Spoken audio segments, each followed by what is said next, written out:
গরম গরম ভাতের সাথে শুধুমাত্র যদি এই রেসিপিটি থাকে তাহলে কিন্তু আর কিছুই লাগবে না, এমনিতেই এক থালা ভাত খেয়ে নেওয়া যাবে। এটা হলো পটল ভাপা। তো পটলের মধ্যে সবথেকে সহজ রেসিপি এবং টেস্টি রেসিপি। আর রেসিপিটি বানানো যে কতটা সহজ এই রেসিপিটি দেখুন, আশা করি বুঝতে পারবেন। তো একদম সহজ করে দেখিয়েছি। ভিডিওটি প্রথম থেকে শেষ পর্যন্ত দেখবেন। যদি ভালো লাগে তাহলে আমার ভিডিওতে একটা লাইক দিয়ে চ্যানেলটিকে সাবস্ক্রাইব করে নেবেন। পাশে থাকা যে বেল আইকনটা থাকবে ওটাতে প্রেস করতে ভুলবেন না।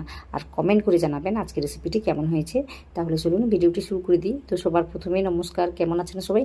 আশা করি ভালো আছেন। শুভ্র শান্তি ব্লগে আপনাদের সবাইকে স্বাগত জানাই। আমি শান্তি। তো এখানে কয়েকটা পটল নিয়েছি আমি। পটলগুলোকে নেওয়ার পর খোসাটাকে ছাড়িয়ে নিয়েছি।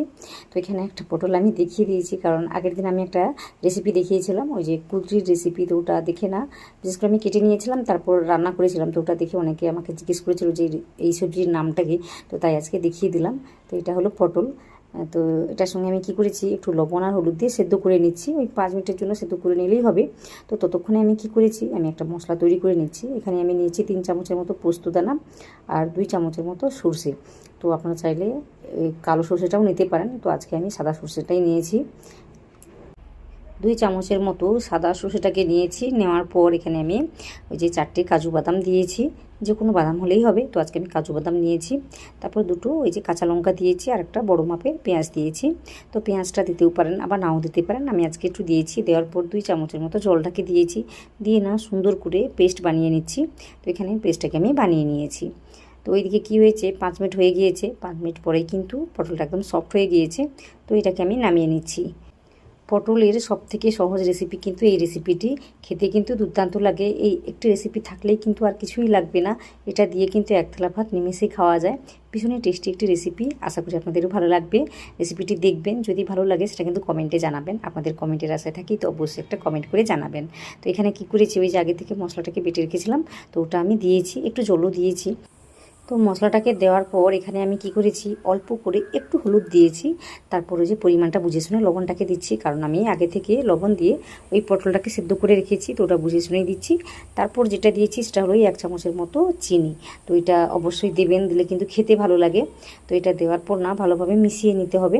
তো আপনারা চাইলে কিন্তু এখানে 1 চামচের মতো দইও দিতে পারেন। তো আজকে আমি দই দিচ্ছি না, এইভাবেই রান্নাটাকে করছি। তো এইভাবে রান্না করে দেখবেন, খুবই খেতে কিন্তু সুস্বাদু হয়, সবারই ভালো লাগবে। তো এটাকে ভালোভাবে মিশিয়ে নেওয়ার পর আমি কি করেছি, যে কৌটোতে করে আমি এটাকে সেদ্ধ করব বা ভাপাবো, তো ওটার মধ্যে এভাবে ঢেলে নিচ্ছি। ঢেলে নেওয়ার পর দেখাচ্ছি কি করতে হবে। তো এই রেসিপির প্রধান উপকরণ যেটা, সেটা কিন্তু এখনই দিচ্ছি। সেটা হলো সর্ষের তেল। তো এই কাঁচা সর্ষের তেল কিন্তু 2 চামচের মতো দিতে হবে। তো একটু বেশি করে পছন্দ করলে বেশি করে দেবেন। দেওয়ার পর ভালোভাবে মিশিয়ে নিতে হবে। তো আজকে ঝালের পরিমাণটা একটু কম রয়েছে, কারণ আমার বাচ্চারা আছে, ওরা খাবে বলে। তো আপনার চাইলে একটু বেশি করেও দিতে পারেন, দিলে বেশ খেতে ভালো লাগে। তো সব কিছুকে ভালোভাবে মিশিয়ে নিয়েছি। মিশিয়ে নেওয়ার পর কিন্তু আমি এটা কী বলবো, সেদ্ধ করে নেব। প্রথমে কৌটোটাকে বন্ধ করে দেব। বন্ধ করে দেওয়ার পর দেখাচ্ছি কীভাবে সেদ্ধটা করতে হবে, না হলে কিন্তু ঠিকঠাক রান্নাটি হবে না। তো আমি কী করেছি, কড়াইতে জল নিয়েছি। জলটা কিন্তু বেশি নেওয়া যাবে না, অল্প জল দিয়ে এইভাবে বসিয়ে দিতে হবে কৌটোটাকে। আর কৌটোর অর্ধেকটা রয়েছে দেখুন জলটা, তার বেশি কিন্তু না।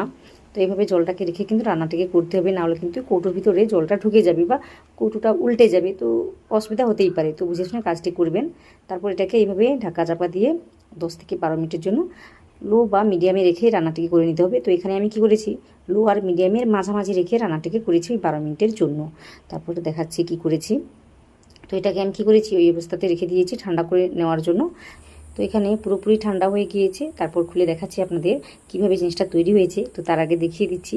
তো এখানে আমাকে সাফিকুল ইসলাম বলে একজন আমাকে কমেন্ট করেছিলেন যে রেসিপিটি আপনার ভীষণ ভালো লেগেছে। তো তার জন্য আপনাকে অনেক ধন্যবাদ। আপনি আমার ভিডিওটি দেখেছেন, আমাকে কমেন্ট করেছেন। তো আপনাকে সেজন্য অনেক অনেক অনেক ধন্যবাদ জানাই। তো আজকে রেসিপিটি দেখবেন, যদি আপনাদের ভালো লাগে তাহলে আমার ভিডিওতে একটা লাইক দিয়ে চ্যানেলটিকে সাবস্ক্রাইব করে নেবেন। পাশে থাকা যে বেল আইকনটা থাকবে ওটাতে প্রেস করতে ভুলবেন না। আর কমেন্ট করে জানাবেন আজকের রেসিপিটি কেমন হয়েছে। আশা করি আজকের ছোট্ট একটি ভিডিও আপনারা সম্পূর্ণ দেখেছেন। আপনারা যারা দেখেছেন আপনাদের সবাইকে অনেক অনেক অনেক ধন্যবাদ জানাই।